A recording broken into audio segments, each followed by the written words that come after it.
ફાધરે office લઈ દીધી, 200 રૂપિયા લઈને રાજકોટમાં આવ્યો. ફાધરે અહીંયા ઓફિસ લઈ કે સેટલ ડાઉન થવું હતું.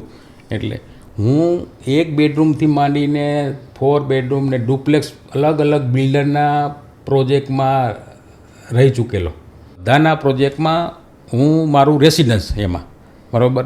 હવે એ રેસિડન્સ અમારું હોય એટલે ત્યાં સોસાયટીની મિટિંગ થાય, ચર્ચા થાય, બીજું ત્રીજું થાય, બરાબર. આ બધી પ્રોબ્લેમના ડિસ્કશન થાય, ગાડીના પાર્કિંગના ડિસ્કશન થાય, લિફ્ટની માથાકૂટ, તે એ મેં નહીં તો લગભગ 10-12 ઘર મેં બદલાવ્યા છે, બરાબર. એટલે ડિફરન્ટ બધાને એને જે ઇસ્યુ હતા જ્યાં હું રહેતો એ ઇસ્યુને મિનિમમ હવે જે તે સમયે બિલ્ડરે આપી દીધું ત્યારે તો કોઈ આટલું આવું આપવું, આટલું વિચારવું વિઝન ને મને સતત એ જ વિચાર્યો કે હારું આપણે એક નક્કી વાત છે, ભલે નાનું બનાવીએ 2 બેડરૂમ 3 બેડરૂમ 4 પર જે બનાવીએ પણ સાલી એની બેઝિક નીડ છે ને, બરાબર. બીજું કાંઈ આપણે આપીએ કે ના આપીએ પછીની વાત છે, પણ બેઝિક એની નીડ છે ને એ તો આપણે એને ફૂલફિલ કરવી જ, નકર બાંધકામ નથી કરવું.